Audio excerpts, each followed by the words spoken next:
So whoever set up the pinion last time put the shims right here in between there. So there are an assortment of shims that came with the set here. Those are your carrier shims, and I'm assuming these are pinion shims to go. The smaller ones are probably going to go behind the bearing race like we just saw. Let's see if this matches up to that diameter. It doesn't really. Does it match to this diameter? Yes, it does. So these look smaller diameter than these. Let's set them on top of each other, see if they're different. They are slightly different. So I'm not sure what these shims are for, to be 100% honest with you, because it looks like these are the proper diameter to go behind the race.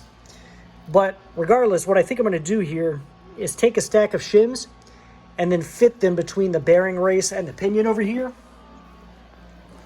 so that I know what my thickness is. I'm going to get whatever shims kind of fit right in there, and I'm going to use that to start with.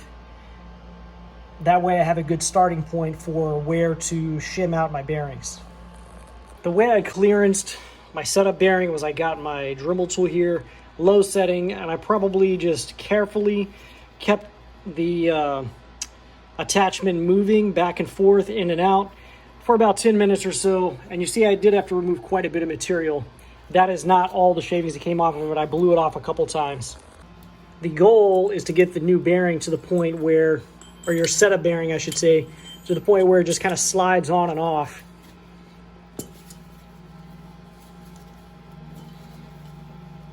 The pinion gear here.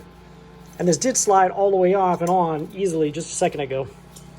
I think it may have cooled down a little. I may have to, because it was a little warm, so I may have to clearance it a little bit more. But what I did was I came over here and got my shims and kind of stuck it between the old bearing and the old pinion gear until I got the same stack thickness that was in there.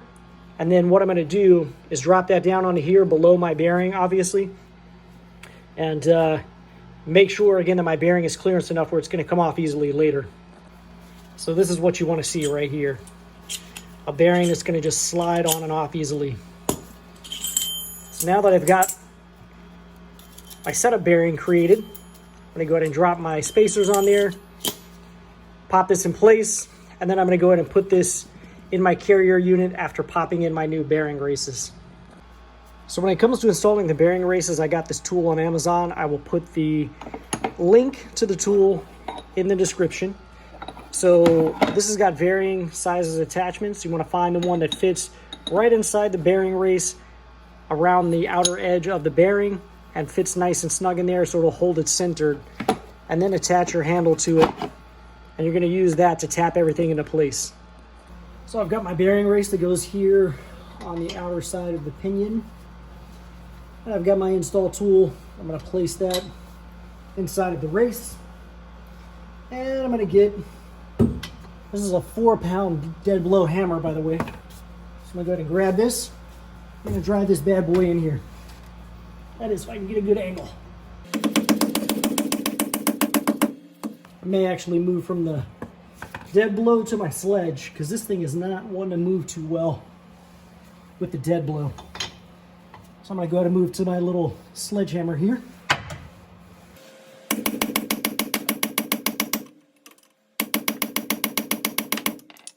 think I might try putting a little bit of gear oil in there as well, just along the top so it kind of drips around and lubricates a bit. I'm going to use fresh, clean gear oil for that, obviously. Put just a little drop in there just to kind of, so it would run around the outer surface of the bearing race, lubricating it a bit.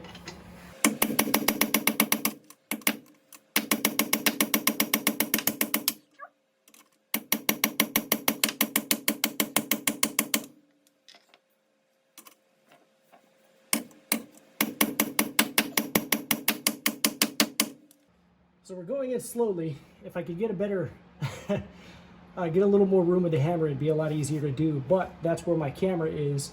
I've got the gas tank over here. It's a little inconvenient, but I'm doing it for you guys, all right? But we're going regardless, so.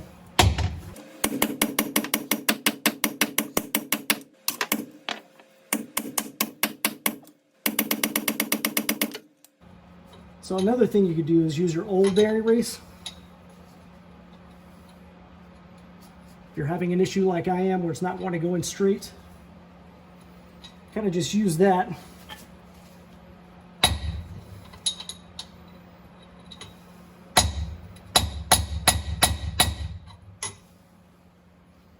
To tap in the part that's not going in straight. Then once you get it straight again, continue using your installation tool.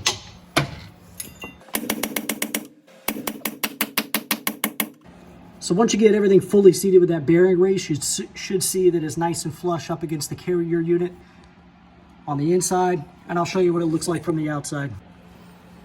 So you see how the bearing race is sitting fully flush in here? That's what you want to see. There's a little bit of marking here on the race, but that's just from the aluminum hitting it. I don't think it's going to cause any issues. I can't feel anything there, so I'm not going to worry about that. I'm going to go ahead and install the other bearing race on the other side. So this one's going to be a bit trickier since the bearing race sits way up inside this carrier unit. It's going to be fun trying to hammer that in. But let's go for it.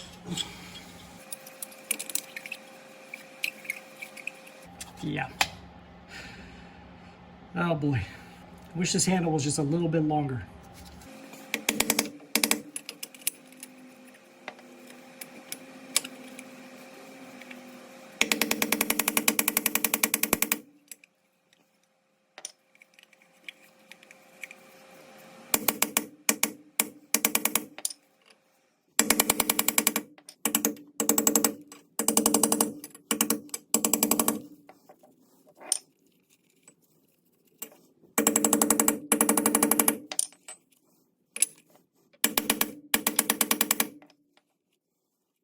If you had like a brass punch or something, it might be a little helpful here in order to tap this in. For some reason, it's tight here and here, and it's wanting to wobble that way. I guess due to the way this case is machined. I may try to get a piece of wood or something and try to knock that in. That way I'm not messing up my surface. This tool is not great for that.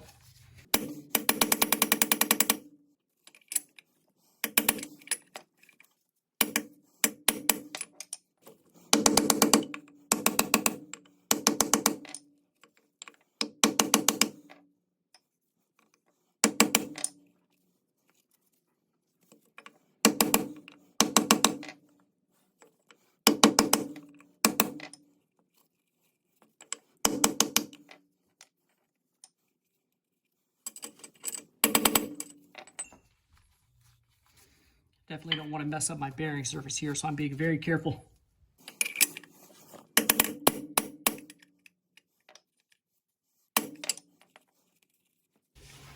So I've just got a scrap piece of aluminum here. I'm going to use that to get between the bearing race and the punch, so I'm not damaging my bearing race. I really care about the punch.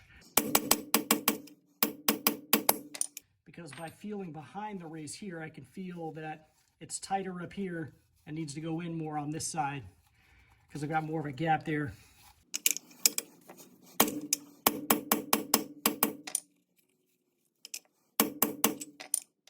It feels like it's fully seated. I'm going to check it from the other side with a flashlight just to make sure I don't see any gaps, kind of like I did with the other one. But I do believe that's fully seated. Again, try to lubricate it a little bit and maybe stick those bearing races in the freezer before you get started with trying to install them. I think that would have helped quite a bit in this case. So now that we have our bearing races in place, what we're going to work on is getting this ring, or the pinion gear in place rather. So I'm going to insert that in through here. I've got my bearing on there. I've got my shims in there. I have not put my new seal on yet. Grab the bearing, stick that in. Easier said than done, perhaps. Make sure it's going on straight.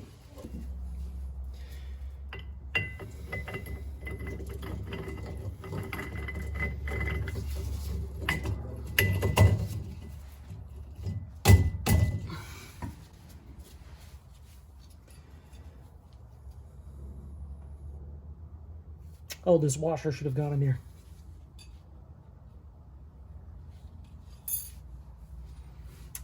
We'll make sure we don't forget that later.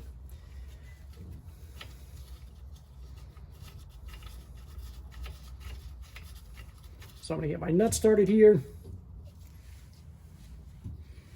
Then I've got this little nifty tool, which is going to allow me to hold the yoke in place while I tighten the nut to the proper preload. I can find a couple of bolts, that is.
So what you're looking to do here is just tighten this enough where you've got the proper preload. You're not trying to install your crush sleeve or anything like that at this point. And the way you're going to do that is with one of these bar type torque wrenches. I believe the specification is 12 to 35 inch pounds. 12 to 35 inch pounds if you're using a new set of bearings, which I am here. Everyone, if you enjoyed today's video, I would invite you to go ahead and hit the subscribe button down below right there on the right-hand corner. And if you felt that the products in today's video is something you might like to own yourself, there's a product link right up there to the right, upper right-hand corner, or down in the description will be a product link for you to purchase the product as well. Thank you very much for watching YouTube.